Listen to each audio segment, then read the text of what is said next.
Hi, everyone. Welcome to another episode of The Long Library, where we do deep dives into the work of philosopher, anarchist, and many other things, Roderick Long.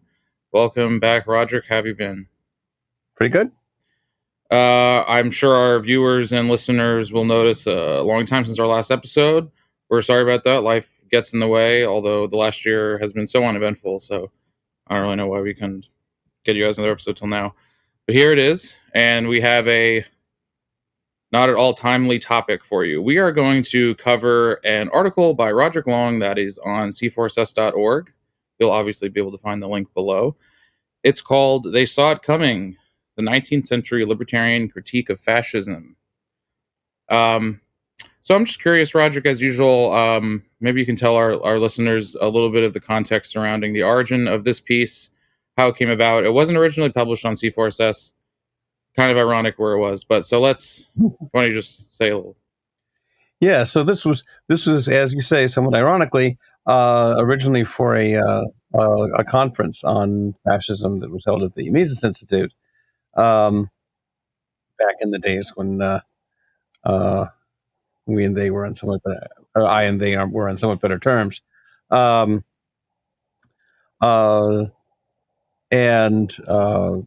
So I guess I do two things in the article. One is that although I don't try to come up with a precise definition of fascism, I try to broadly characterize it by contrasting it with communism on the one hand and aristocratic conservatism on the other. And then I talk a bit about how various 19th century libertarian and classical liberal figures seem to have been anticipating and responding to it. Well, I want to get into both those points, but I think first it's worth asking, how could 19th century figures critique what is considered a 20th century movement, and why did you deem it necessary to kind of point this out and kind of bring attention to the 19th century libertarians foreseeing that? Well, I mean, as will become as no surprise to you, I find a lot of interesting ideas and value in the 19th century libertarians. And I think that they had a number of insights that, to some extent, sometimes have been lost in the more recent libertarian movement. As for why fascism, well, that was the topic that the Mises Institute picked.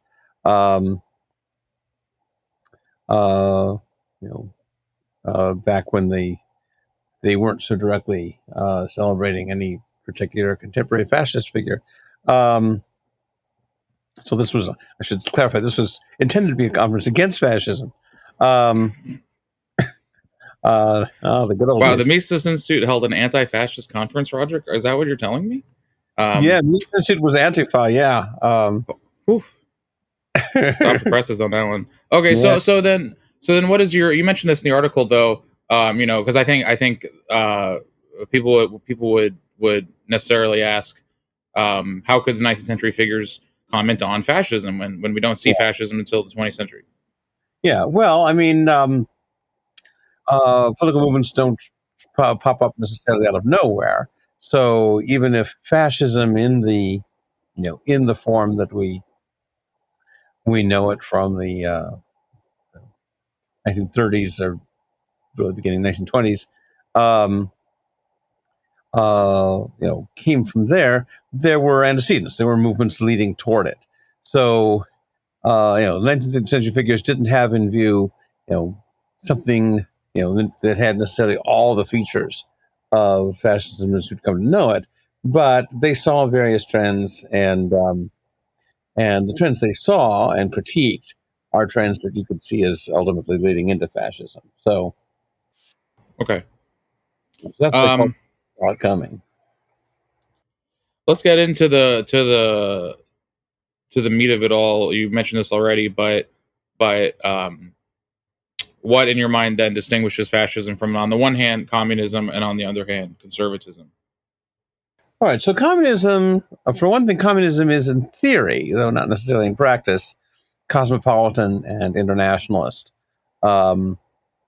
whereas fascism is famously nationalist, chauvinist.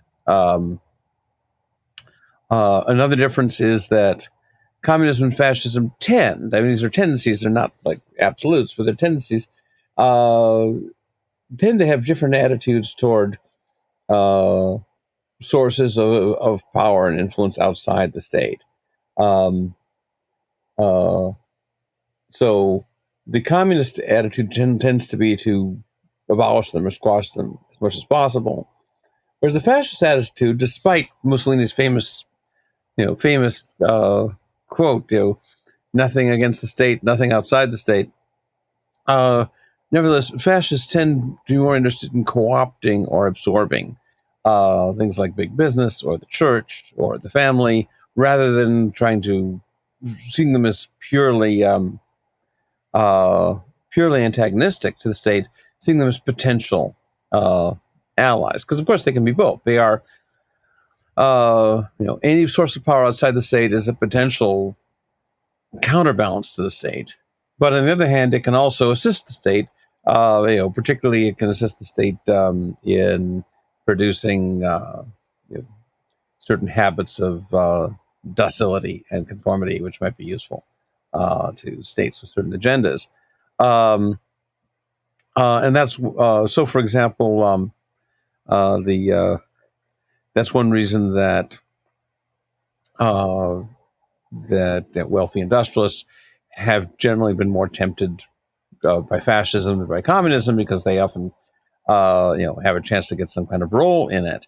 Now, it doesn't always work out for them. Uh, you know, you know, Hitler made all kinds of promises to the workers on the one hand and to the industrialists on the other, and some of the industrialists profited okay by it, but some of them found out, whoops, that we shouldn't have trusted this guy.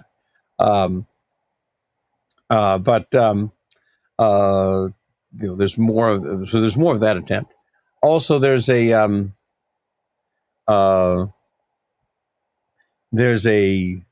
difference in another difference in approach is that communism is highly theoretical. You've got this massive body of work of Marxist theory, and while there are, you could say, broadly speaking, various works of fascist theory, fascism is sort of less theoretically inclined. The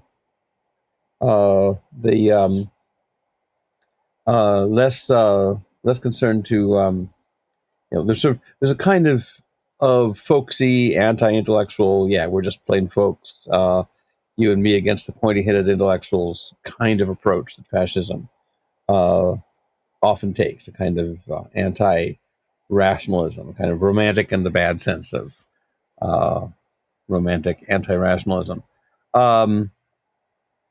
which however still goes together with a certain kind of top-down technocratic control, which is, you might think, fits oddly with the anti-intellectualism, but consistency has never been a big fascist thing. Now, in some ways, this aligns it more with aristocratic conservatism, with the emphasis on incorporating and co-opting rather than suppressing things like the church and corporations and so forth, and with the nationalism. But fascism tends to have a kind of embrace of modernism and industry, and also kind of populism that the traditional sort of ancien regime approach didn't so much have. So it combines some features of both, but it really is a distinct kind of tendency. And the piece. Also, the other thing is that there's a tendency in fascism to glorify conflict for conflict's sake. Not always, but often. Whereas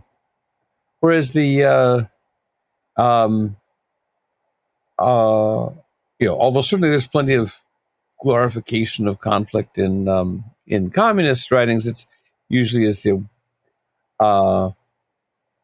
idea is glorious because of the goal. And to some extent, that's true of fascism. Even though the fascists glorify conflict, I guess they think that the ultimate goal of fascism would be for your country to conquer the whole world, and that would be sort of the end of conflict, I guess. But despite seeming often to have that kind of goal, there is a kind of the idea that of violent struggle is somehow important in part of our nature. Um, Whereas communism, in theory, has this ideal of peace and international cooperation. Uh, anyway, so those are Do you? some. I Oh well, we're on that. Do you think that a lot of people? I think a lot of people would trace the fascist emphasis on history as endless struggles and conflicts. Trace that back to Hegel. What do you think of that? And if so, then you also have a huge Hegelian influence on Marxism and communism. So then, Yeah, how do you account for that? Hegel influenced a lot of different movements. Hegel influenced both fascism and communism. He also influenced anarchism. There's the influence of on Proudhon, for example, of Hegel. Hegel is a very complicated thinker, and you can find strands in his work that lead in a lot of different directions, and different thinkers emphasize different aspects of them. Um, uh, the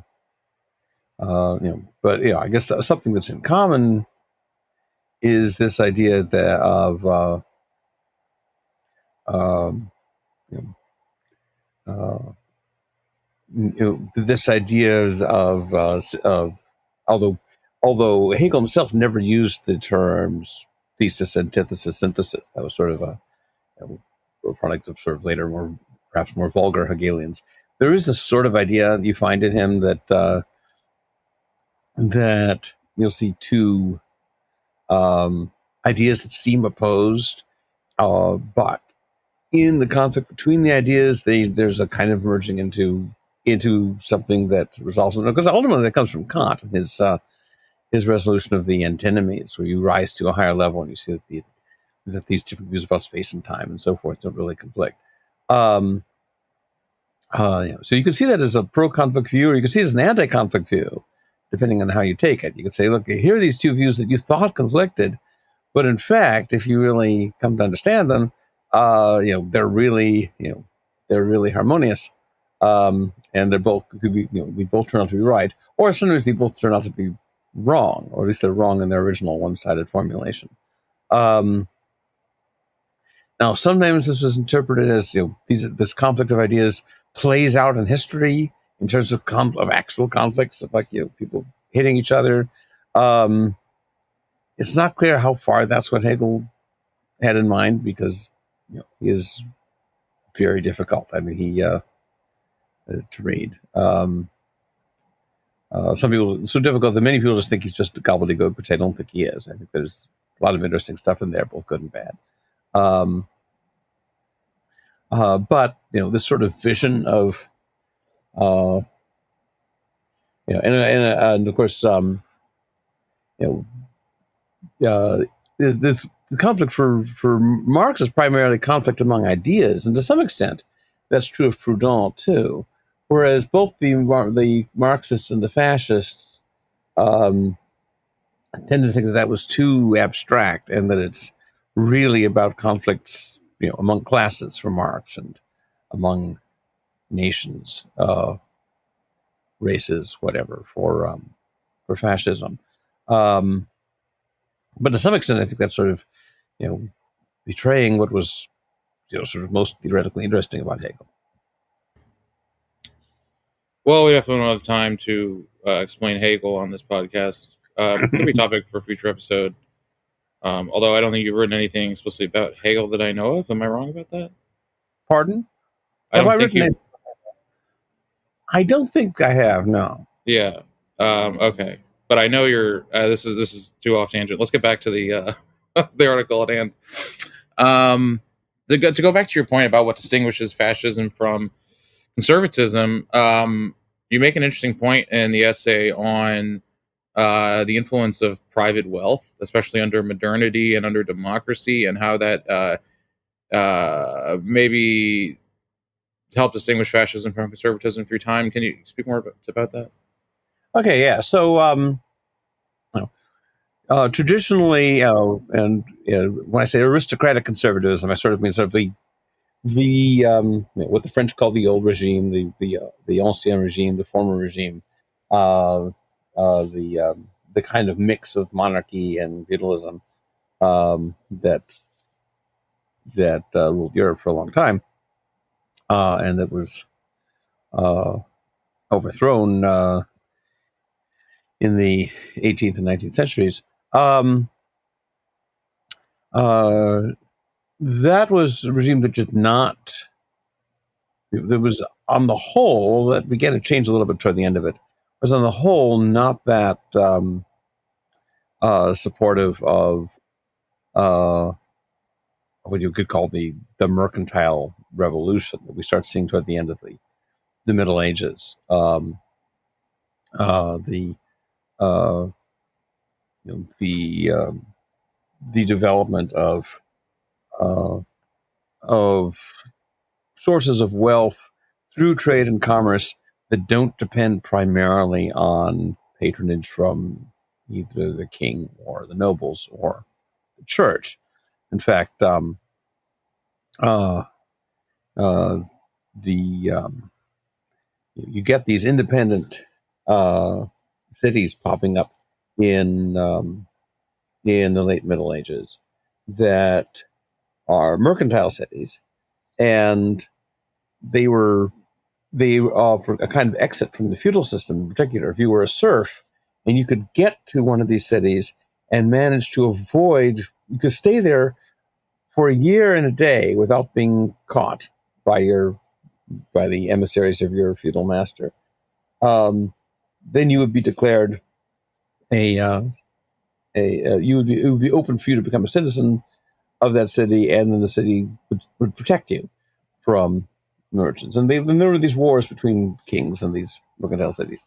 Um, this is the when Marx talks about the rise of the bourgeoisie. The reason he calls them bourgeoisie or Bürger in German is it means city people, referring to these cities that popped up.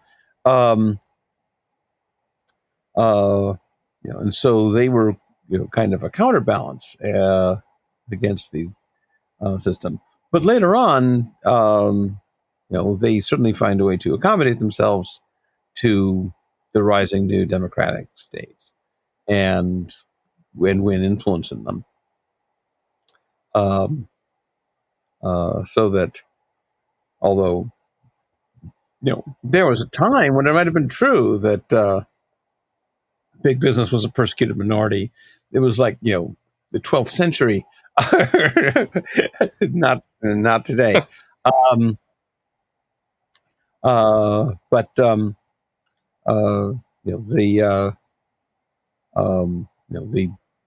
uh, the the new democratic secular state uh, turned out to be very advantageous to members of the mercantile class who wanted to advance themselves uh, through means other than purely voluntary trade. Not that the late medieval uh, bourgeois cities were perfect from a libertarian standpoint. They certainly weren't, but nevertheless, by and large, it's true that uh, they were more trade oriented, whereas the once you get this increasingly powerful centralized state, and which I think in some ways democracy makes possible by giving it a kind of legitimacy, popular legitimacy. Um, you get uh, you know, the wealthy and the would be wealthy running to the state either to get the state to make them wealthy in the first place or to use their already existing wealth to influence the state to restrict competition and so forth. And So you get what's sometimes called corporatism. The word corporatism has been used a lot of different ways, but the you some of which don't really have anything to do with this, but the idea of the corporate elite uh, entering into some kind of alliance with the populist state, which is sort of weird because in the both democracy and fascism have this kind of populist side to them, and yet you might think the wealthy elite getting involved with that doesn't seem to make that much sense because they're not populist. But we can see we look out the window, we can see it's happening. That you can have you know the richest man in the world being given um, unelected power, and it's seen as some great populist move, and that is very distinctly fascist kind of thing. I wanted to ask about a point you make in the article that um, specifically the advent of democracy and its uh, accompanying social special interest groups, how that relates to how fascism sort of emerged as a distinct phenomenon. Can you speak to that?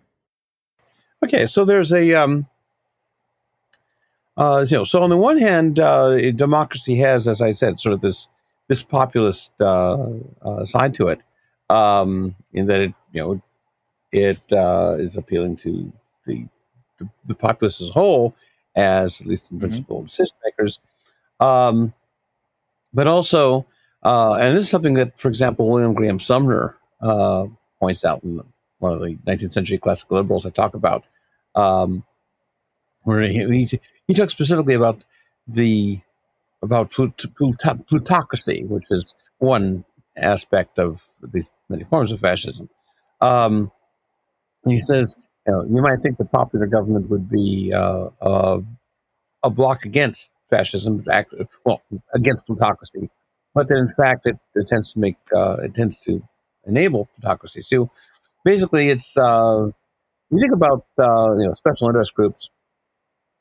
Uh, there's a well-known idea in public choice theory that the the idea of uh, concentrated versus dispersed interests and things that uh, things that affect the interest of concentrated wealthy interests who can afford the lawyers and lobbyists and so forth to influence legislation. It tends to give them a disproportionate advantage compared to the widely distributed ordinary people, where some cost is sort of spread out across them, and it's harder for them to notice each individual case of it. Um, and also, they don't have the time or the money to hire lawyers and lobbyists and people who are looking through all these things. So that one thing I've sometimes said is, even if the state were just to pass laws at random, without aiming it to benefit or harm any particular people, just sort of just randomly pass laws, those that there would be kind of filtering mechanism where those that are harmful to concentrated wealthy interests would tend to be filtered out, at least to some extent, not perfectly. Nothing works perfectly, uh, but uh, but this law comes out that harms the wealthy elite, whether it harms them justly or unjustly, whatever. If it harms them, they will get their lobbyists in gear. Whereas if there's something that benefits them at the expense of the general populace, it's much harder for the populace to be aware of or to organize against it. And so, even if the laws were random, this filtering process would mean that there'd be a tendency for them uh, to build this this sort of set of of privileges for the corporate elite. And it can be done all through democracy. And because fascist types of governance try to co-opt rather than suppress countervailing sources of power, it often doesn't look as much like a central state power grab. And we've talked about corporations. So of course, another example to talk about is the church. The very different ways that communism and fascism have approached the church. For communism tends to want to abolish it, or at least to squash it down to as little as possible. Fascism's relation to the church has been complicated. Certainly, the fascist rulers have never wanted the church to be too much of a countervailing power, but certainly they're much more interested in co-opting it. And that's certainly relevant because although neither, if we think of sort of the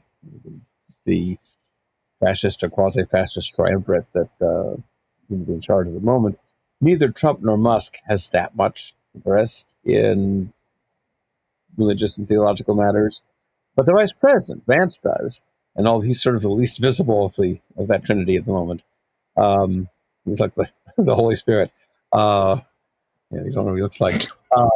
Well, we kind of know what he looks like now. But he is a proponent of Christian nationalism, which is very much a kind of a fusion of church and state, where each one supports the other. And and unlike Trump, he's actually got. Trump doesn't really seem to have any theories. He's got this sort of. He's got concepts of a plan. Yeah, it's. I have part of a plan, as Star-Lord said. I think I like Trump more than Star-Lord. Sorry, the other way around. Now you've got a quote to use on me. No, Star-Lord over Trump. But anyway, Vance actually, is Vance has actually read books, which I'm not sure Trump has ever had. Vance has a degree in philosophy. I believe the first person with a philosophy degree to be the president or vice president. Yeah. And personally, I blame philosophy and you in particular. Although I think we've had several presidents who, even if they didn't have degrees in philosophy, could probably hold their own philosophical. Sure. But now a formal philosopher king, so to speak. Yes. Coin a phrase. And there's been interest in Christian nationalism lately, and both Kevin Vallier and Gary Chartier have written, both people with these names ending in EA, have written recent books on, and at the time they wrote the books, a lot of people were saying, well, is this really a big thing? Is this really all that influential? But now it's like, the vice president's one of these guys, and so the books only have. Yeah, you need to write an article. 21st century libertarians saw Christian nationalism coming. Well, let's move on to a different part of the article here, where you get a lot into discussing the 19th century libertarians and quoting them and getting their thoughts on various topics and issues that, like you said, kind of coalesce into what we would call fascism decades down the line from these writings. So what about the military-industrial complex? This is a topic you go on to discuss a little bit in the piece, and we have some 19th century libertarians kind of anticipating, not the term exactly, but what the term refers to. Yeah, well, of course, there's a certain irony in the term military-industrial complex, because a lot of the 19th century libertarians used militarism and industrialism as opposing concepts. So you find that in Herbert Spencer. You find that in French liberal theorists like Charles Comte, Charles Dunoyer, and Augustin Thierry. The idea was that and the difference between the idea was that industry refers to making your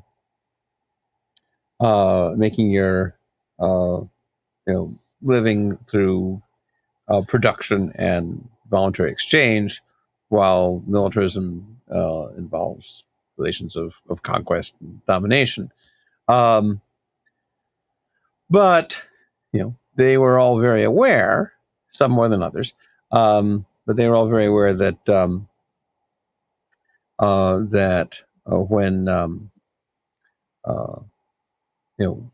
when there's a state to be manufacturers of arms and so forth are going to try to get influence through there, and they talked about the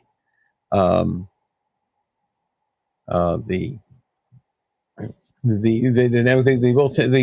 were optimistic enough to think that there was sort of a gradual tendency to move from militant toward industrial forms of society. In fact, Spencer on the one hand and the French guys I talked about on the other, both had this kind of a vast theory of history that's interesting, similar in many ways to Marx, not in its details, but sort of in its structure. You get these various class conflicts that lead to certain kinds of resolutions, and you have sort of very economically driven process but also mixing in with it like evolutionary psychology and various things that they thought would be, they were at least initially optimistic, although toward the ends of their lives, Spencer and Dunoyer in particular became more pessimistic. In fact, Dunoyer became so pessimistic and grumpy, he ended up calling for restoration of the Bourbon monarchy that he had helped overthrow, which is somewhat desperate resolution. But he was sort of reacting to Napoleon III and the Second Empire, but he became sort of generally more conservative in any case. More than Spencer did. I mean, Spencer got more conservative in his old age, but not quite that bad. Never called for the restoration of the fucking Bourbons. Anyway, and Spencer always said that the process would be gradual and that there would be reversals along the way. But over time, they came to think there'd be more and more. And likewise, Molinari also became sort of more pessimistic and thought, we're both at the end of the 19th century. Both Molinari and Spencer thought that we were about to enter a century of statism and nationalism and war, which seems right. Also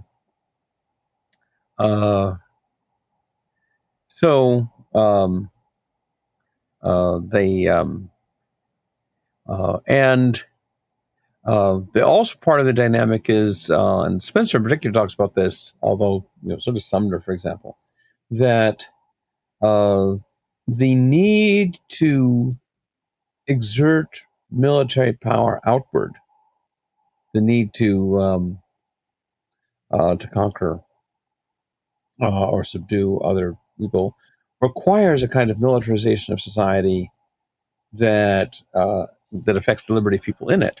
And likewise, when you have successfully conquered people, in the process of keeping them down requires that you, to some extent, regiment and coerce and control the lives not only of the people you're supposed to be keeping down, but of the people on whose behalf you're supposed to be doing it, the so-called privileged classes. So you find that, so one example would be in ancient Sparta, where the whole society was sort of geared toward keeping down the helots, these basically serf-like folks. and the whole society was organized basically into an armed military camp for the whole purpose of keeping them down. And then, if you look, more recently in the in the antebellum South in the United States, where you get all these laws that are designed to keep the slaves in subjection. In order to do that, they had to impose all kinds of rules on whites, uh, so that whites weren't allowed to teach their slaves to read. That varied from state to state and time to time, but by and large, um, and and what reading material whites themselves were allowed to read was restricted, and whites weren't allowed to advocate liberation of slaves. Um, so um, the Spencer has this nice image. He says if you are he says if you're holding someone on a leash with a rope around their neck, and you're holding the other end. Well, they're restricted, but you're restricted too. You have to keep holding on to it. You have to constantly make sure they're not getting away, and so the attempt to restrict other people's freedom ends up restricting your own freedom. Incidentally, Ayn Rand uses that same image. So a leash is a rope with a noose at both ends, I think is the way she puts it. I don't know whether she got it from Spencer or not. Although she had read some Spencer, probably at the prompting of Isabel Patterson, who was more of a Spencer fan than Rand was. But this idea that the and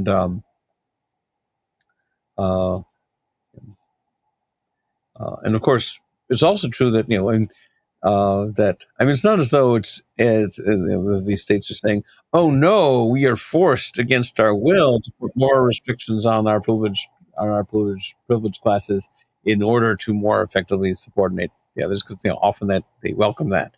Not all of them. Different people have different motives, but the fact that militarism and oppression are projects that give the state the excuse to expand their control over people generally is something that they don't seem to resist or they don't seem to mind it that much. It's a plus for them. And you even get, as you quote in the article, libertarians commenting on early instances of this tethering between the military and the mercantilist class, as you discussed. And I thought that was sort of so interesting too, that you get that really early on, and they don't have. And again, they're not using the terminology we necessarily would now, but they are pointing out these things even then. Yeah, Spencer, for example, talks about the East India Company in India. Which was, if you want an example of military-industrial complex, there it is, because it's a company of, it's a private-ish company, although calling it definitively private or definitively governmental is kind of tricky. But anyway, it was definitely a government-privileged corporation. Yeah. That was supposed to engage in and facilitate commerce and trade between Britain and India, and ended up basically ruling most of India, or much of India. I forget exactly how much of India it actually ruled, but basically became the government. And not all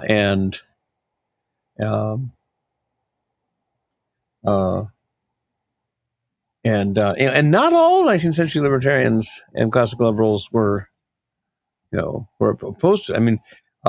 John Stuart Mill, who I think often gets a bad rap from libertarians, but on this issue is pretty bad. He said, liberty, the principles of liberty apply only to mature civilizations, and Indian civilization is not mature. It's still in its nonage. It's under the age of majority, being such a young and recent civilization. And of course, his family was deeply was deeply involved in all that. His father, James Mill, who worked for the India House, his father published a history of India in which he bragged as a plus that he had never been to India and did not speak or read any Indian languages and had not used any sources other than English-speaking ones. He said that made his account less likely to be biased. He said, you can perfectly understand India just by reading, reports, British governmental and corporate reports in English coming from India. You don't need to actually study any Indian sources. Um, his book on India is not generally regarded as very good, surprisingly enough. Shocking. Sort of a anti-Hayekian local knowledge take. Yeah. Like the further you are from the problem.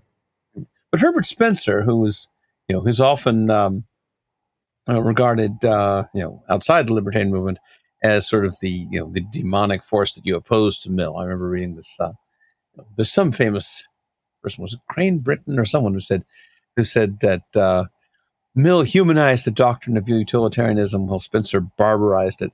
But Spencer was very good on the East Indian Company and on the British role in India, and he said the British in India basically behaving like buccaneers.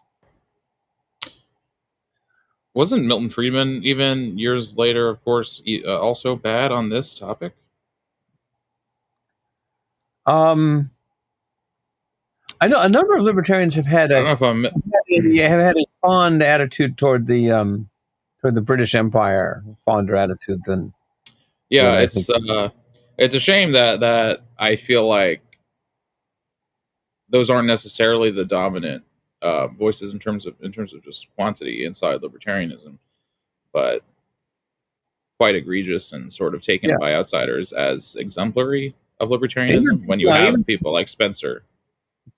Yeah, and then people I like Isabel Patterson was way too favorable to the British Empire. Another one who was Wordsworth Donisthorpe, who was sort of broadly a Spencerian, and he was in some ways more radically anti-statist than Spencer was. He was influenced by Benjamin Tucker, but on the other hand, he looked favorably toward the British Empire because he says where the British flag goes, free trade follows. Mm-hmm.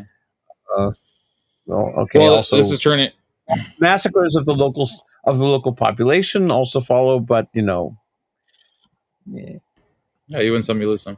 This is turning into how libertarians didn't see fascism coming. I guess we couldn't help ourselves, or maybe didn't see it in the rearview mirror even.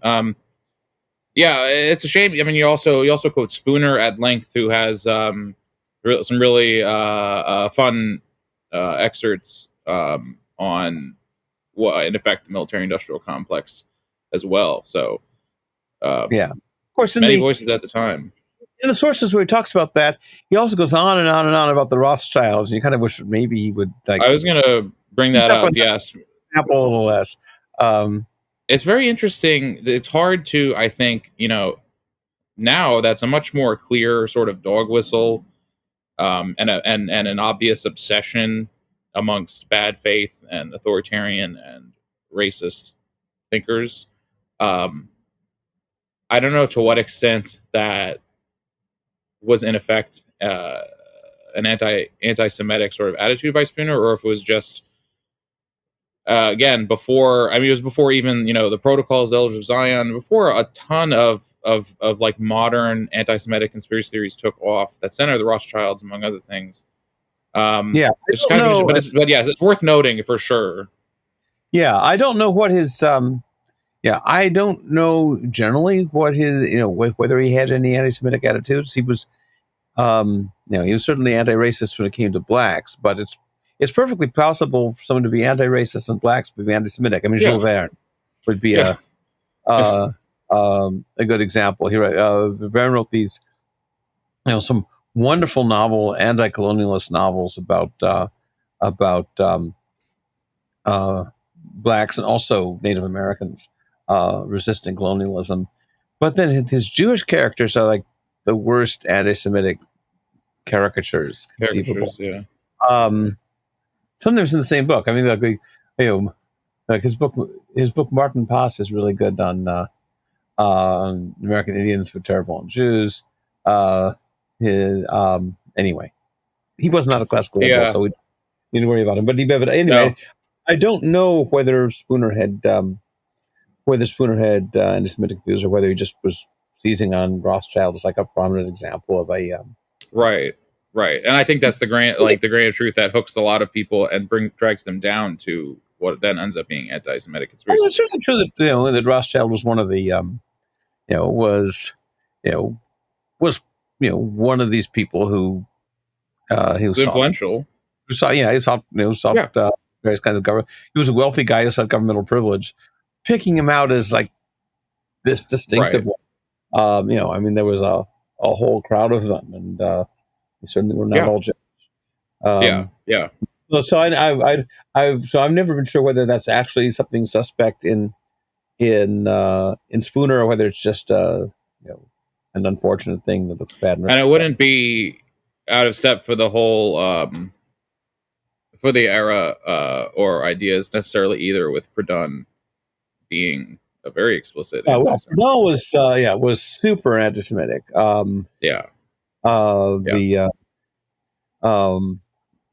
Much more explicitly in a million ways than Spooner just talking about the Rothschilds for a few paragraphs. I mean, this was like core super anti-feminist. Virulent. I mean, ways that seemed the ways that struck people at the time as over the top. You can't just say, oh well, it's in the case of the anti-feminism, you can't say, oh well, that's just the product of his age, because that's why de Jacques coins libertarianism to oppose Proudhon's the misogynist anarchism. Yeah, the first publication to call itself Libertarian, Libertaire, was specifically devoted to taking Proudhon to task. So it looks like we need to write an article how 20th century libertarians totally didn't see fascism coming at all. We can put Mill on the East India Trading Company, Spooner and Proudhon on Jews. I guess while I kind of joke about that, I do want to bring up, and you mentioned this briefly in the article. We've been talking a bit about. I find it so interesting the way fascism seems to have kind of taken conservatism and kind of molded it to survive and thrive under conditions of modernity, like you argue, by incorporating the interests of the mercantilist class and other materialist concerns that evolved during that time, and that's related to the Marxist take and conceptualization of fascism and the Marxist story of fascism, and as seeing fascism as originating in something like free markets or libertarian ideas, and that's very common from Marxists. So, what's your take on that, and what's like your left market anarchist sort of objection to that, which I'm sure you have?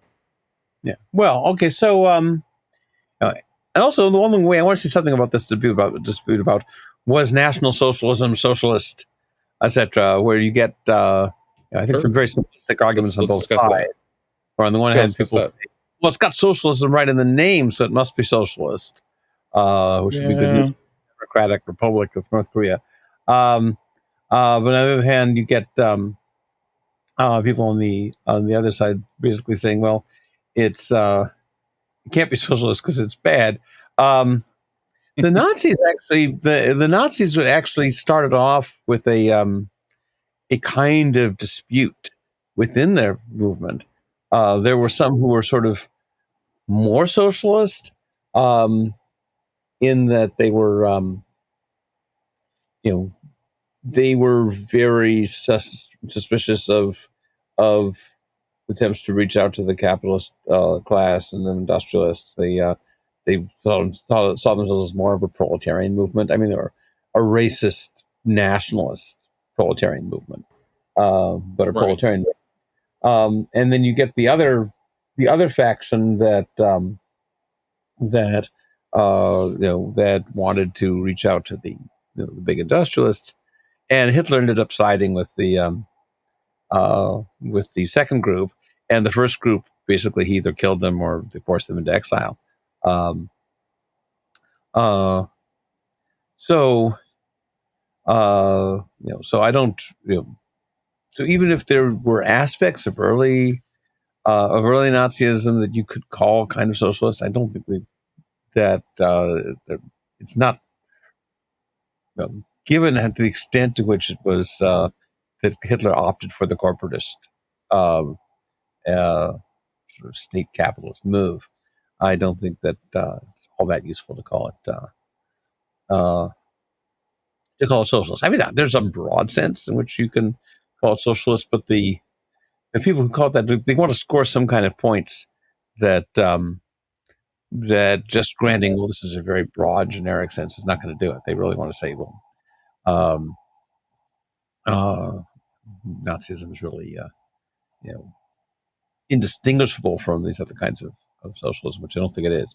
Um, Yeah, and then in practice, you're not going to have any way to like identify or resist or combat or even intelligently speak about fascism if you're not able to distinguish it as like at least a unique form of socialism amongst some other very distinctly, operating versions of socialism. and you get so many right wingers who think, well, it can't be fascism unless it has all these very distinctive historical marks of fascism. But anything can be communism. Yeah, Anything that involves anything slightly lefty, like thinking that trans people have rights or something, is communism. like yeah, Is like empathy. calibration there, but now I think I've forgotten the original question you asked me, which was Oh, just about kind of the Marxist diagnosis of oh fascism yeah. as originating in libertarian market ideas. Well, so uh, I don't. The fascists are not fans of free markets. They may be fans of highly regulated, controlled markets, but obviously that's not what libertarianism is about. Um, I think that libertarian rhetoric has been useful uh, for fascism, and socialistic rhetoric has also been useful for fascism, um, uh, and sort of aristocratic conservative rhetoric too. I mean, they've used rhetoric from groups that they're not really completely aligned with, um, Yeah. because they wanted mass appeal, and intellectual consistency was never a big thing anyway. Um, and you can find these very rebel rousing, proletarian sounding things coming from people like Hitler and Mussolini, and you can find very sort of you know capitalistic sounding things coming from them. Uh, and of course, it's also true, and uh, that there was an influence of individualist anarchism on the rise of Italian fascism, or at least there was participation in it of people who were or had been individualist anarchists, particularly of a kind of a Stirnerite variety. Um, I think that tells us something about the drawbacks of a purely Stirnerite uh, approach to individualist anarchism, because I think that there are aspects of Stirner that I like and admire, but he does have this little thing about you know, strictly speaking, other people are food. That's his phrase. That other people don't have any rights. So it's a kind of individualist uh,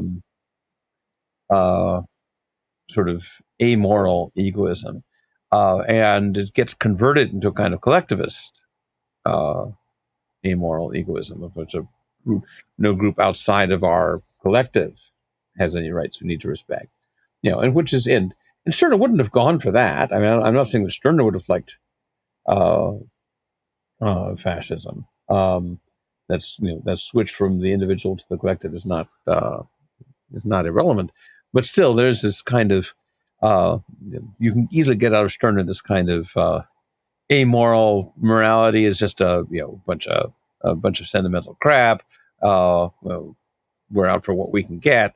um, that can easily lend itself to kind of uh, a kind of a fascist direction. And then the confusion which has plagued so many versions of libertarianism for so long between uh, free markets and uh, privileges and benefits for corporations and so on, and for the wealthy, um, can easily lend itself to fascism as well, because you say, well, I want to defend free markets. You identify the cause of free markets with the cause of defending the rights of the wealthy, of the winners in the existing markets, which even though in other moods you'll recognize that those existing markets are not really free, and so the winners are not maybe somewhat dubious, but and you slide back into thinking of yourself as defending the winners in existing markets as something that you're supposed to be doing as libertarian, and then you end up with this kind of, and this kind of idea that anyone who's wealthy in existing markets must have done it through must have achieved it through you know heroic entrepreneurial virtue and and hard work and voluntary exchange and so forth, which is not really a completely accurate description of how people like Trump and Musk have gotten where they are. But that confusion between you sort of the corporatist, cronyist version of markets and free markets uh, makes it easy to see billionaires as some sort of heroes, um, and uh, and Rand certainly bears a lot of responsibility for that. Although her her record is mixed on that. I mean, there are certainly points where in her writing where it becomes clear that she thinks that uh, most big business is not so great, and one of her criticisms of Reagan was that she thought that he represented a form of government control skewed toward big business, and that she suggested she thought that was actually worse than one that was skewed toward labor. Um, so and likewise, people like people like Friedman, who on the one hand, Friedman could be very good on big business. You can say what big business wants is government privilege. I am pro market. I am not pro big business, but he could sort of lose track of it um, and sort of celebrate. I mean, there's that article of his on the social responsibility of businesses to increase its profits, which just celebrates a kind of narrow profit focused. Where he actually argues that if a corporation even voluntarily um, uh, allows considerations of social responsibility to impede its efforts to maximize its profits, then it's doing something wrong. It's betraying its shareholders, because its shareholders, what the shareholders are the true owners, and what they want. I don't know how he knows that this is what they want, given that there is such a thing as socially responsible investing. But what they want is profit maximization, nothing else. But also he says that if you if you if a corporation pursues social responsibility in such a way as to in such a way that they have to lower their wages or increase their prices, then they are taxing their employees and their customers, which is just weird. And so he he by a I think you just can't have. People often take when people read that article, they usually focus on the part of the shareholders, because that you can see that might kind of make sense. I don't think it ultimately does, but you can see that they just sort of slide over the part about how this is some sort of act of coercion against your customers if you're charging them more because it's fair trade coffee or something, even if it's all perfectly voluntary. But it's buying into a kind of vision of profit maximization as as the great thing. And of course, now in fairness to Friedman, he did not think that uh, that pursuing government favors to maximize your profits was good. But if you're encouraging kind of attitude that says, to hell with morality, morality is just a distraction, do whatever you can to motivate your profits, that kind of corporate culture is going to very easily slide into thinking, oh, well, um, if I can increase my corporate profits by getting special favors from government and by restricting competition or crushing unions or whatever, then yay, go for it.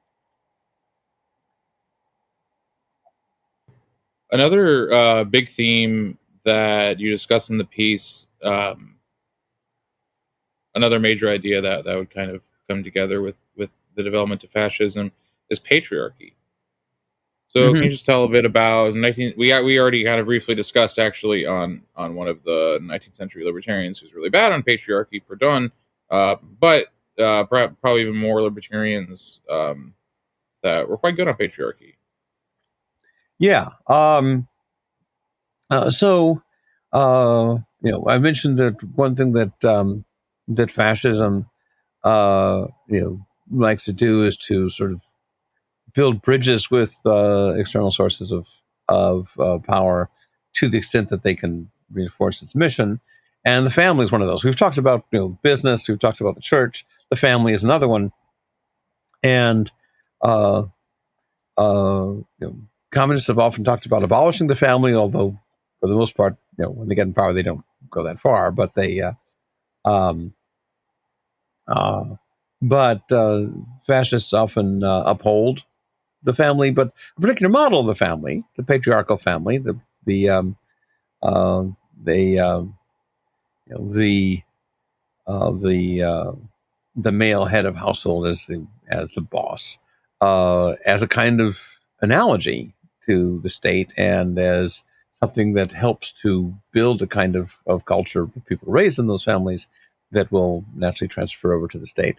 Um, uh, communists have been better on this mostly theoretically, although not always in practice. Not always theoretically. I mean, if you read in the 19th century, if you read the Marxists on these issues versus versus libertarians and also anarcho-communists like uh, Gemma Goldman and so forth, it's getting a little bit more into the 20th century. But the Marxists actually were sometimes bad on this issue, even if in principle they were in favor of gender equality, just because they had they were sort of what nowadays you would say was sort of very anti-intersectional. They thought that really everything is class. All other oppressions are reduced to class. I mean, so uh, so racism, sexism, anything like that, all are just uh, byproducts of the class war, and so therefore it's a distraction to focus on them, and just focus on the class war. And once you abolish capitalism, then racism, sexism will just you float away like epiphenomena. Um, Whereas both the free market libertarians and the anarcho communists were generally better on this. Not always. The Lucy Parsons, who was herself black, although she uh, denied it for most of her life, but pretty much everyone who knew her assumed that she was, and we now know she was. She'd been born in slavery. She'd started off as an individualist anarchist and then became a communist anarchist. And she was one of the ones who said, uh, you know, blacks are not oppressed because they're blacks; they're oppressed because they're poor. It's all about classes. But the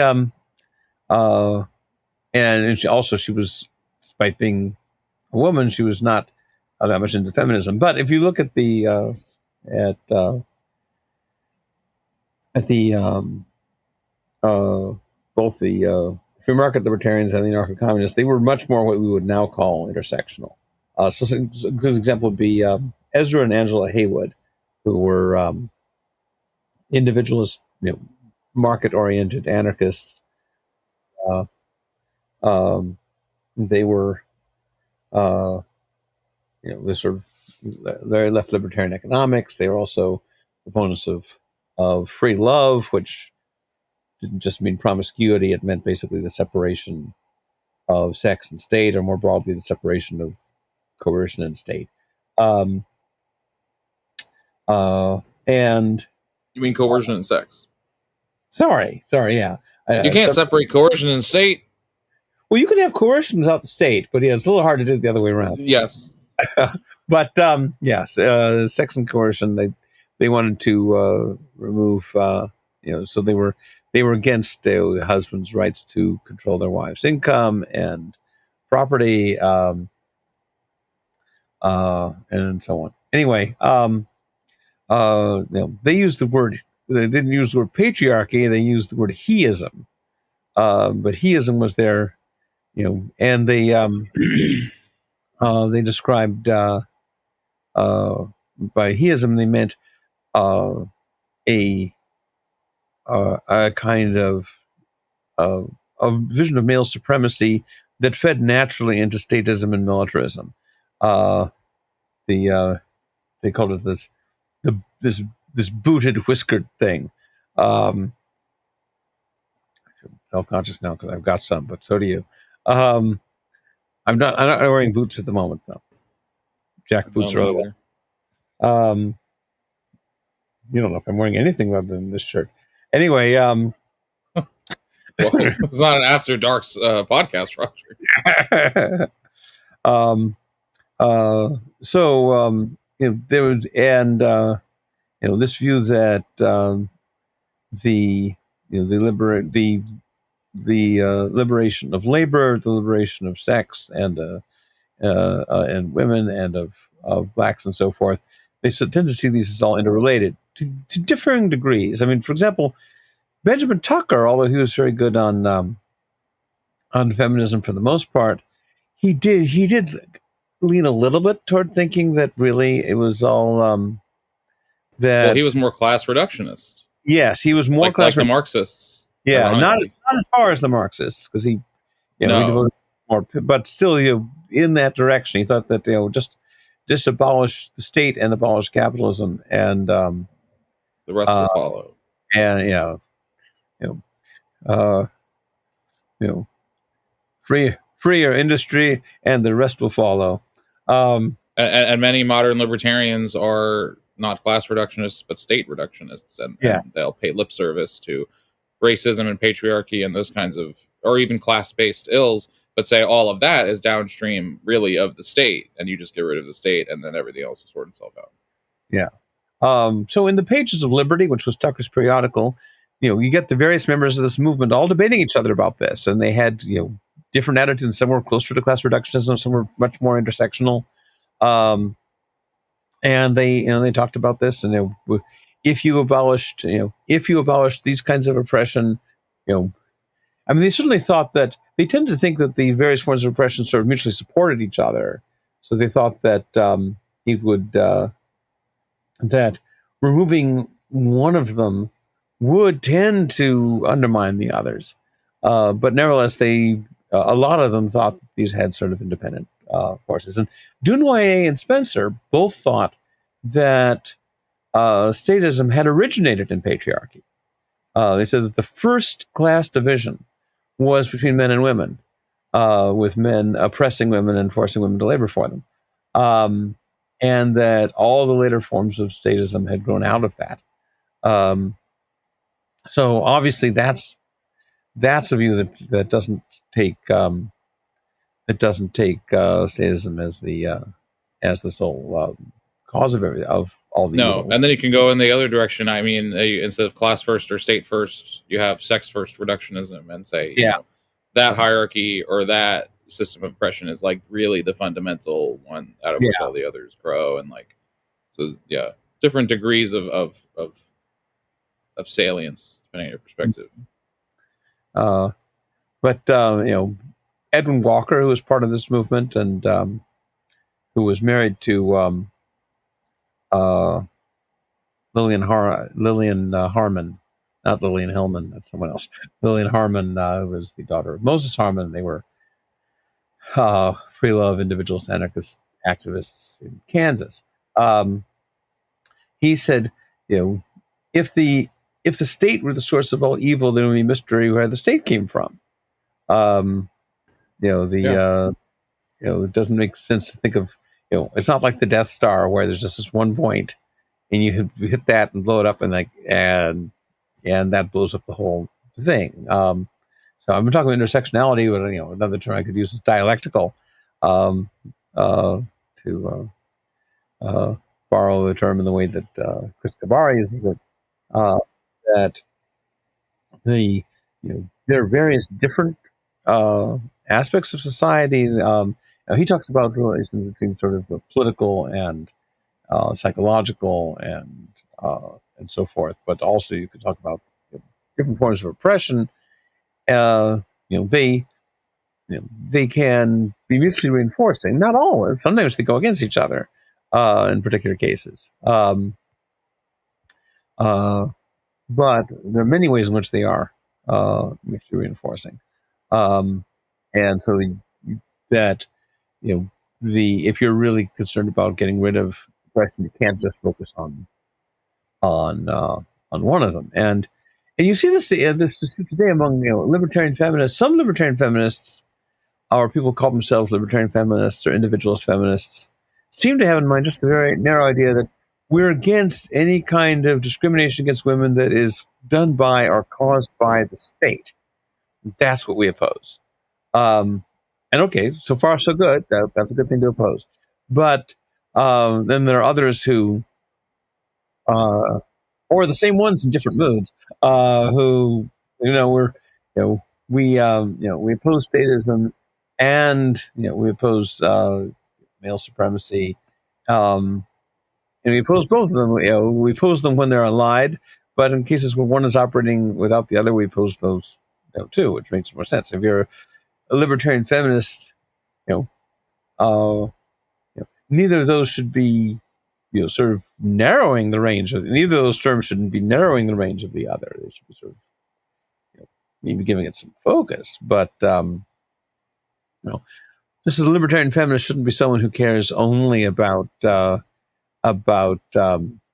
aspects of statism that negatively impact women. So they should be someone who's concerned only about um, the aspects of patriarchy that are allied with or support or supported by the state.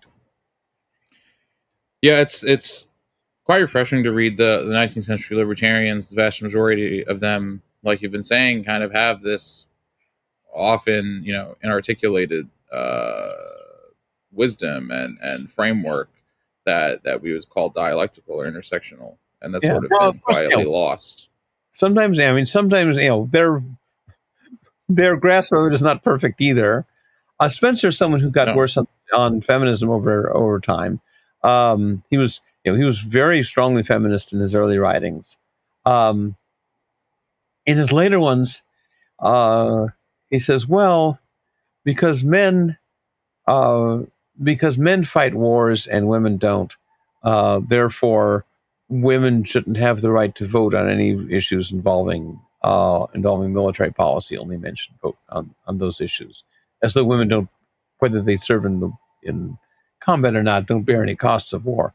Um, and he also bought into this idea, which was very common, that in the 19th century, that feminism had gone too far already in the 19th century, and was now turning into matriarchy. And in particular, a lot of people across the political spectrum, you find like Belfort Bax, who was sort of a I'm not sure whether he was actually a Marxist, but he was like, very much a state socialist, saying this. Herbert Spencer said it too, that the United States had essentially become a matriarchy. It was women were controlling everything. And this is a time when in most states, married women could not own property. They had no right to access to their children. They were barred from many professions. Uh, Husbands could legally rape their wives without legal recourse. So the idea this is a matriarchy is bizarre, but a lot of people said that, mostly attacking it, although there's one weird case, Anselme Bellegarrigue, who is a French individualist anarchist, who looked at America and said, women rule America. And he said, it's great. He said, American women are like Parisian women. They become dominant. And Bill Garuga was like a little bit. I don't know if he was actually influenced by Stirner, but he had a little bit of the Stirnerite egoism kind of thing going on. So imagine like a feminist Stirnerism, like women should be out for whatever they can get, and should and should exploit men as far as they can. That's what Parisian women do. That's what American women do. It's fantastic. Um, so it's just strange. But but you know, uh, but anyway, this idea that feminism had gone too far, and that America in particular was a matriarchal, utopia for Bill Garuga, dystopia for most of the others. It's very weird. Um,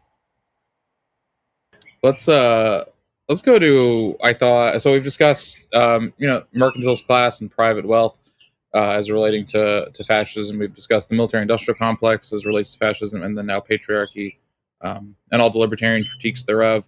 Another thing that I think was interesting that you included in the article was some early libertarian comments on Rome and the valorization of Rome, and obviously that connects up to fascism in kind of weird ways. So speak to that. yeah. So for example, Bastiat has this essay called either academic degrees in socialism or baccalaureate in socialism, depending on the translation. Where he says, look, there's uh, what was Rome essentially? It was the group of people who were idle. They didn't work. The only kind of work they engaged in was war.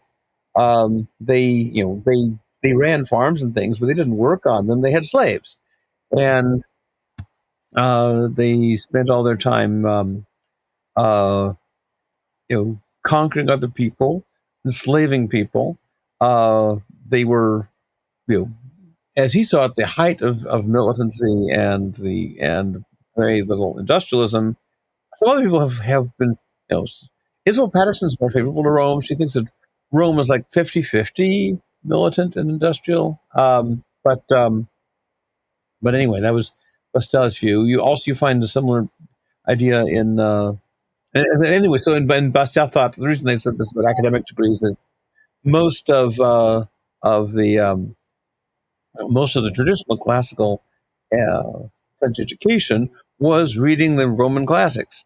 And Bastel said, "This is a bunch of crap. This is just is inculcating the attitudes of idle conquerors and slave owners." And you find sort of a similar idea, somewhat more nuanced, in Benjamin Constant's essay on the liberty of the ancients compared with that of the moderns, where he says that that the modern conception of liberty is the individual's liberty to act as they choose, and the older conception of liberty was just having your country not being ruled by foreigners. So your country is free if you're ruling yourself, rather than being ruled by foreigners, and that could be consistent with quite a bit of domination within the state. And so he thought they would. So he saw progress from that older Greco-Roman conception. Although he made a partial exception for Athens. He said, Athens is the ancient state of which this is least true. There actually was some some. I mean, it was true for Athens, he thought, but there was some aspect there. Now, interestingly, though, some other libertarians have been quite favorable toward Rome. Bruno Leone, in his book, what's it called? Freedom and something, Freedom and the Law, something like that. Argues that the Roman legal system worked in a kind of Hayekian way. It wasn't top-down legislation, um, but more revolutionary. And of course, that could be true. I mean, what what he says in favor of Rome and what Bastia and Postel say against it are mutually consistent. Thierry, in his essay on nations, also takes the sort of the anti-Rome line. Well, basically anti pretty much all of the older nations lines, because he talks about Thierry quotes Julius Caesar's comments on the Germans, the ancient Germans and the Gauls, as basically devoting themselves purely to uh, to conquest, but otherwise they're just idle, living off slaves, which Caesar seems to think is a negative, but Thierry pretty clearly thinks, well, obviously it applies to Caesar too and to Rome. But at any rate, the so they were skeptical of Rome. There's William Godwin, who's an anarchist, and he sort of fits oddly. He doesn't fit easily into any tradition, but anyway, in one of his novels, the character representing the author has a dispute with this other person, who thinks that Alexander the Great and Julius Caesar are like the great people, people who conquer and unite and so forth. And he thinks, and Godwin's character thinks they're the worst. There's a story that Jefferson tells that I think may be false. It's the kind of story he would tell. But anyway, it's sort of useful that it's instructive that he tells it anyway. Thomas Jefferson tells how Alexander Hamilton came over to his home for some reason, and saw 3 paintings on the wall, and Hamilton said, "Who are those?" And Jefferson said, "Those are the 3 greatest men who ever lived." Who are they? And Jefferson said, Francis Bacon, Isaac Newton, and I forget the other, someone of that same kind. They're coming to get you. I can hear it. Oh, And and Hamilton stared at him and said, "Julius Caesar is the greatest person who ever lived." Now again, that is so very much the kind of story that Jefferson would want to tell about Hamilton that not sure we should believe it. But it's interesting that Jefferson at least thought there was this sort of contrast between his vision of sort of American liberalism that was focused on on science and the Enlightenment, versus what he saw as a Hamiltonian version, based on Julius Caesar. It's also interesting that neither of them seem to identify any Christian thinker, or let alone Jesus, as the greatest man who'd ever lived. You might have thought that Jesus might have been in the running, but not for either of them. Even though Hamilton would later start a Christian constitutional society, even though at the Constitutional Convention, when they had when they were going to start it with a prayer, Hamilton said, "I don't see any need to call out foreign aid." But he later reinvented himself as a Christian constitutionalist. But anyway, no, I just let you riff on the show sometimes, just whenever you want to. Yeah, but but obviously, not only was Roman fascism obviously Italian fascism obviously very much borrowing the symbols and terminology of the Roman Empire, but the Germans did too. The Germans were the Nazis drew from various places, but like their eagle standards that they carried, and various aspects uh, of their iconography were borrowed from Rome, even though they borrowed from other places too. The Nazis were definitely more eclectic than the Italian fascists. That's neither a point in their favor nor against them. It's just sort of a difference in. My favorite aspect of German fascism was its eclecticness. I thought it was fun. It's certainly just described just that way is certainly one of the least bad ones. Um, you mentioned sports in the piece. I thought that was very interesting and sort of interesting to reflect on now in 2025. 19th century libertarians commenting on sports. So, what did they say, and how does that connect to fascism for that? Well, in particular, Herbert Spencer had a bee in his bonnet about sports, and perhaps overly so. But Spencer saw the increased interest in athletic contests as part of a general sort of broader move toward an increased emphasis on sort of the physical force and achievements of physicality over the mental and spiritual at any rate British culture. And so we could say he was the he was the prophet of the soccer hooligans, of the rugby hooligans. Yeah, it's super weird to hear him talk about sports and like the massive growth of sports in his time, because it's like, I mean, you couldn't have even, if he was around there, he would be like super pissed off about it. I could only imagine, because it's escalated a lot. There's just be a small squib about it in the paper, and now there's a whole page in the newspaper devoted to sports. Yeah. No, since it hasn't gotten any better. And of course, Spencer sometimes would take up sort of exaggerated responses to various things. But still, there is something interesting to the idea that and people have sometimes seen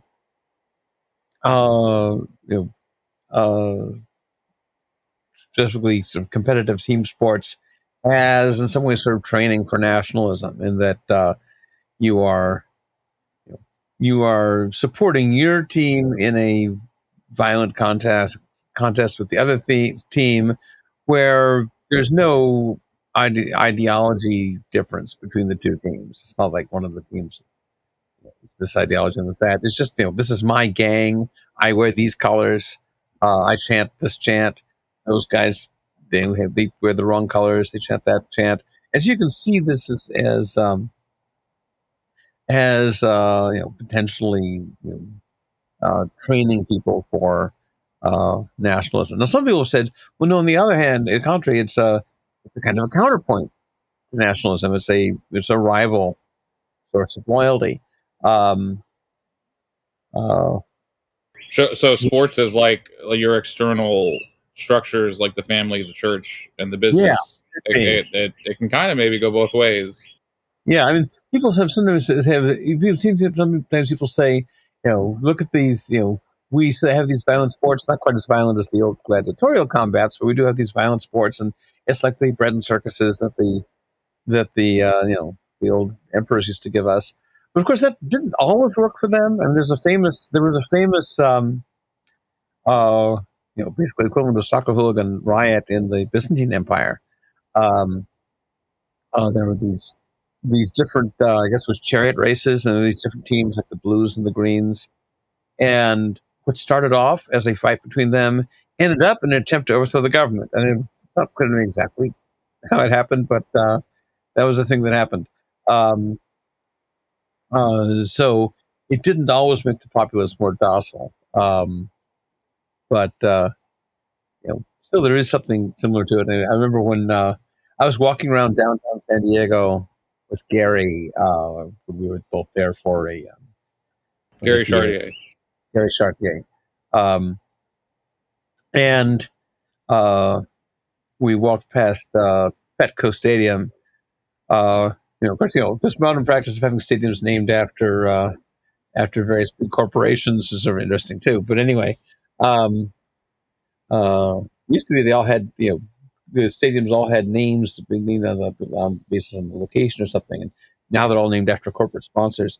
But anyway, so they have this big poster up, and of course, San Diego. Although I love San Diego, it's a very military town.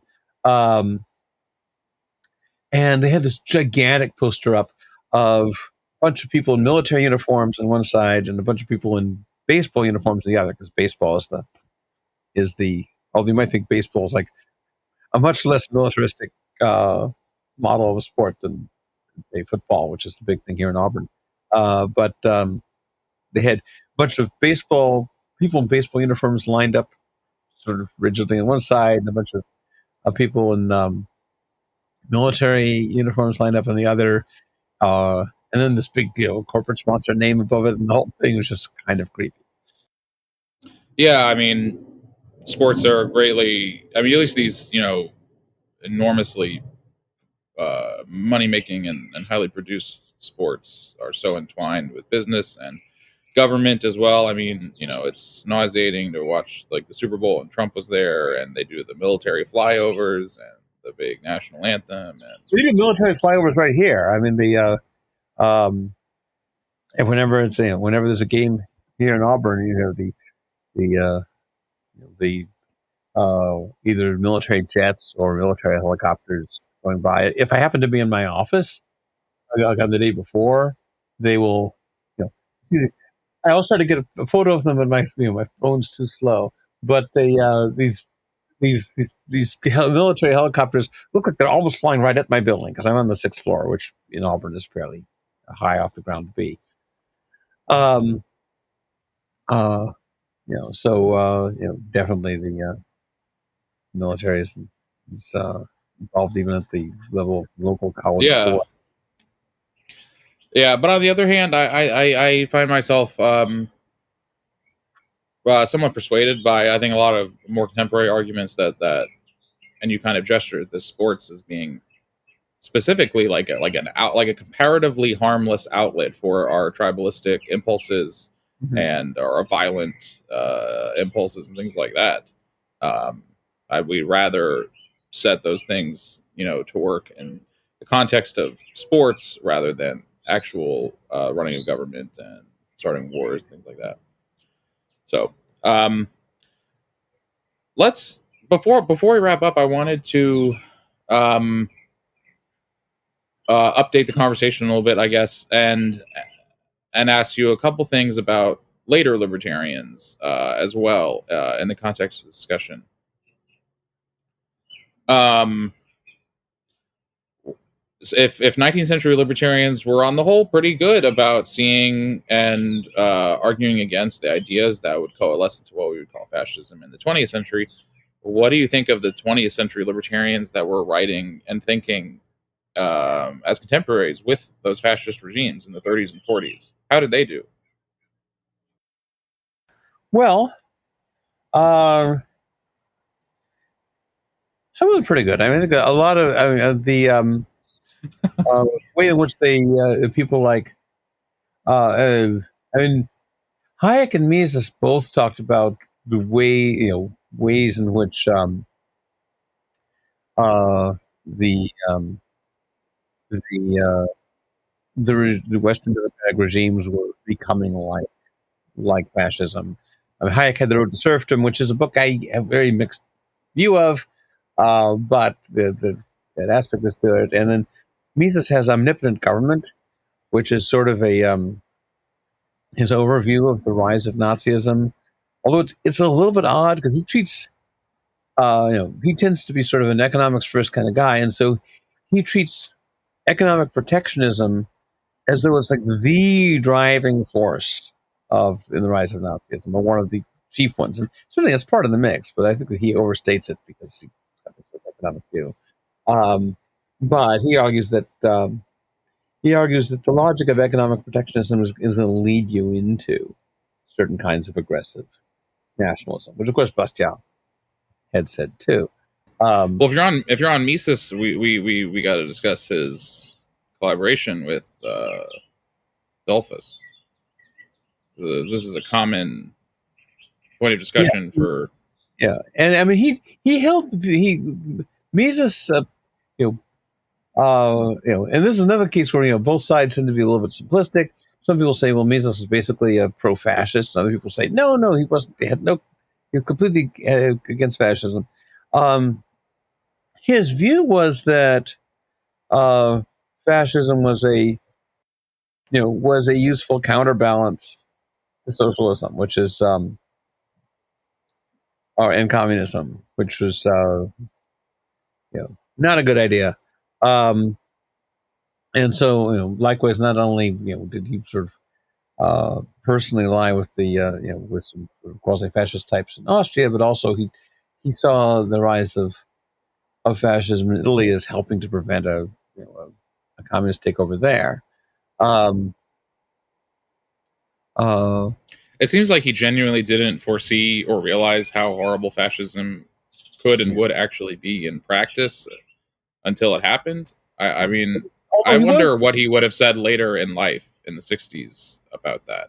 yeah. I mean, I of don't course, know. he had to flee for his life from Nazi Yeah. Germany, and he was prophetic enough that when there was some economic meeting that was happening um, in Germany, and I think it was in Germany, and he said to the other members there, "You realize this is the last time that we're going to be assembled together for a long time." And they said, "Why? What do you mean?" And he said, "Well, next year Hitler will be in power." And they said, "Hitler?" They thought it was absurd that Hitler was going to be in power, but he thought they would be. Um, so he I hadn't heard that story.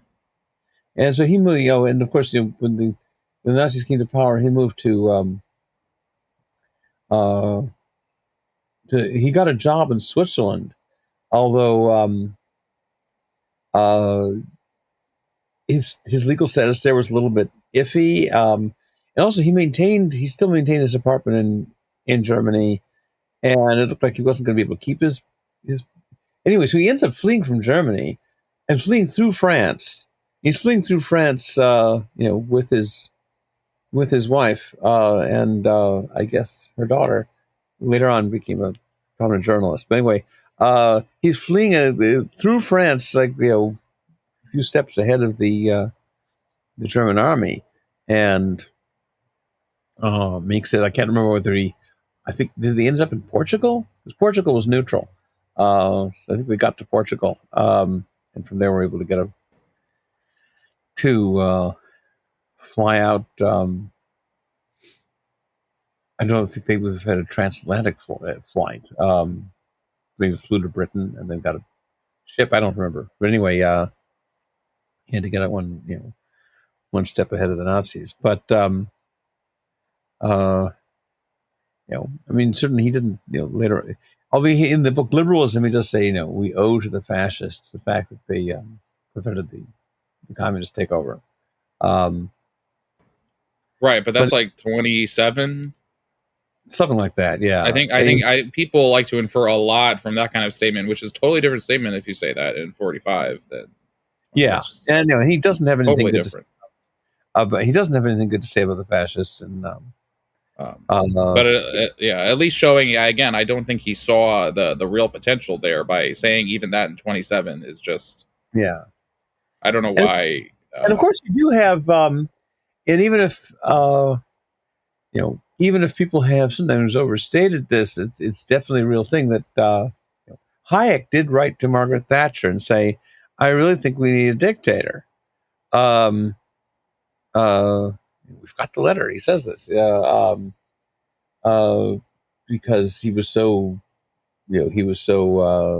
depressed about democracy and thought that we need a dictator to do a kind of a free market revolution from above, which is you might think is very un-Hayekian because these whole And it idea is.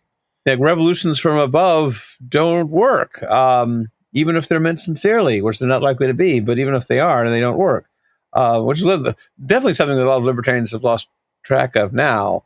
With what's going on now with Trump and Musk, they've lost track both of the idea that they're not likely to be sincere and the idea that even if they were sincere, this kind of revolution from above isn't likely to work. But nevertheless, he did write that to Thatcher, And it's very weird how, like, I think in hindsight, with this whole problem, of quote the liberal dictator problem, uh, that Hayek said stuff like that, and um, made far too excessive defenses of Pinochet, for instance, and all these things that seem to me way more in line with Rothbard's explicit Leninist pro-demagoguery, and I mean he explicitly is pro-demagoguery strategy. Um, uh, and while Rothbard in practice was actually critical of Pinochet and good, he's the one who actually formed this whole Leninist strategy and theory. I feel like that is about that, basically, the liberal dictator yeah, idea. and and Rothbard had these fantasies about how he'd run the revolution from the top down. Although he was certainly open Yeah, to the bottom up. He was way wide open to all kinds of crap, both good and bad. But yeah, he would talk about how we will manage these various things. What you know how and he used to make this joke about all power to the individuum instead of all power to the commune. Um, and he'd talk about how they would, how a libertarian group that had gotten in charge of the state would then go through the process of nationalizing this on the basis that it had gotten most of its revenue from taxes and doing this and that, and uh, which is one of the things that sort of pushed Konkin into starting agorism. Although Konkin has his own little his well, own little. I was gonna get into my next question was the generation after. I mean, I feel like the libertarians contemporary with the fascist regimes, when I go back and look at them, I really quite enjoy and admire the sort of poetic and obstinate articulations of individualism coming from Mises, Hayek as well, Rand, Patterson, etc. Well, saying those things at a time when arguably the darkest horrors of collectivism and the darkest articulations of collectivism, I feel like, were happening. And then I feel like, in a strange and unfortunate turn of events, it's the generation after that is weird and wants to flirt with Holocaust denial, at least, and doesn't seem to have its head on shoulders. And then leading into, you get stuff like Pinochet, to where What they happens is seem lost. a lot of them Lost. sort of fall into the Cold War thing. Although that doesn't explain the Rothbardians, because the Rothbardians, you know, actually were on the whole sort of fairly resistant to the Cold War stuff. But a lot of them thought, well, we defeated fascism, but communism is the big enemy now. And because communism is the big enemy, anything that's anti-communist is like a potential ally. Um, and although Yeah. Rothbard didn't Right. take that so much in terms of international politics, because he never bought into the Cold War, but sort of in domestic politics, you know, anything that was anti-left. I mean, later, I mean, not necessarily, not in the 1960s. There were some problems in the 1960s, but on the whole, in the 1960s, that was his best period.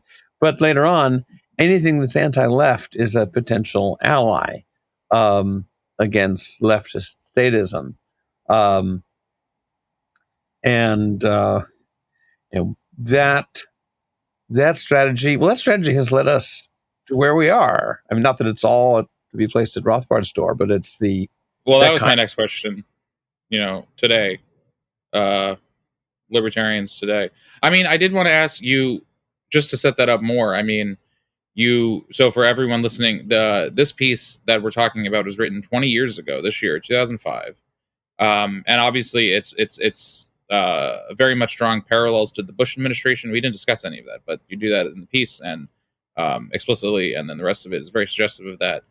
Um, how do you look back on that? I was only 10 in 2005. I didn't have strong opinions about the Bush administration. How do you look back on your view of the Bush administration at the time?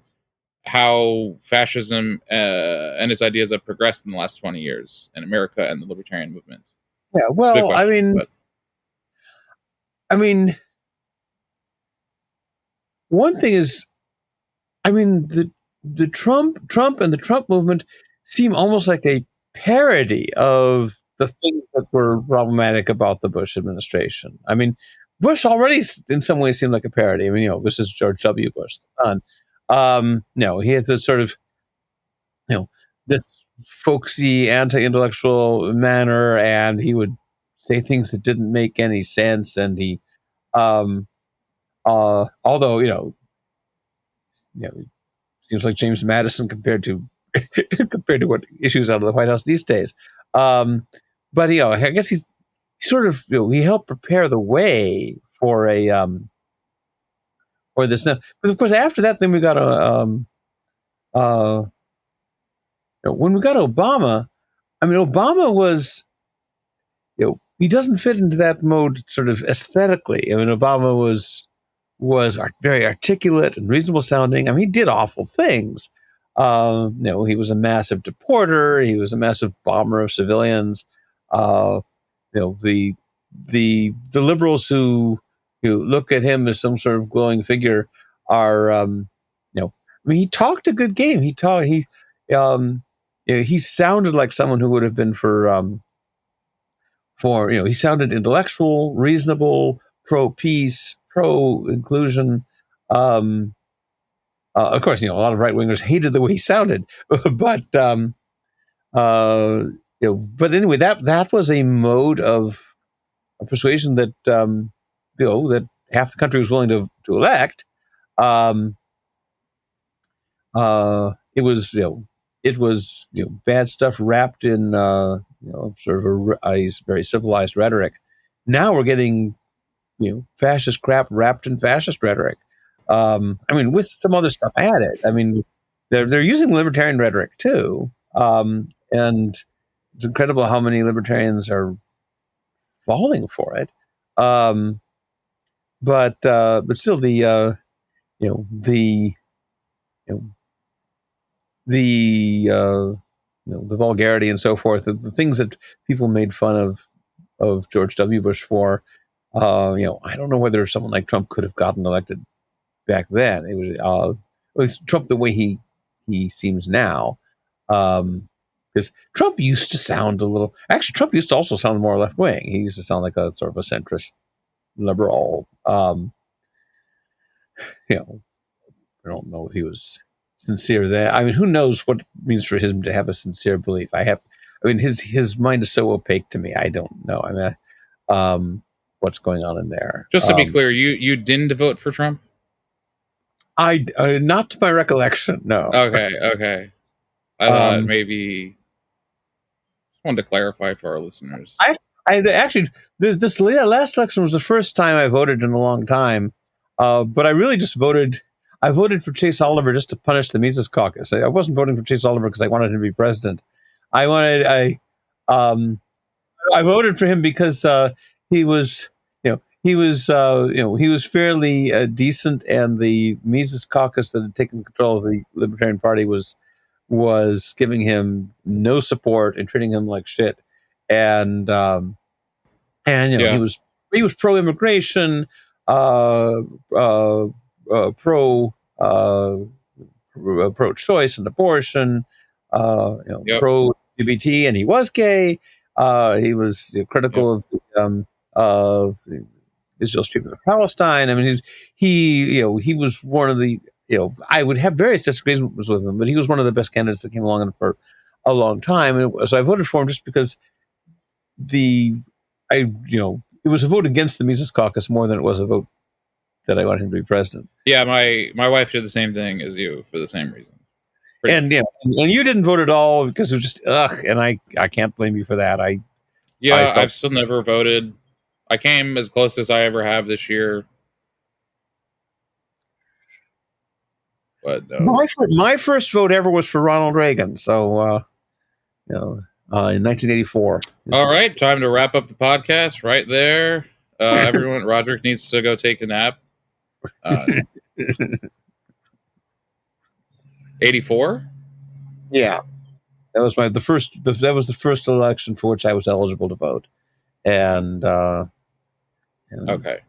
So I was Well, if I was eligible in '08, I would have hardcore voted McCain. So I just to relate to your. Yeah, so we've all made But mistakes. I was only. So this is a a good closing. How Roderick and Corey did not see fascism coming at first, in any way.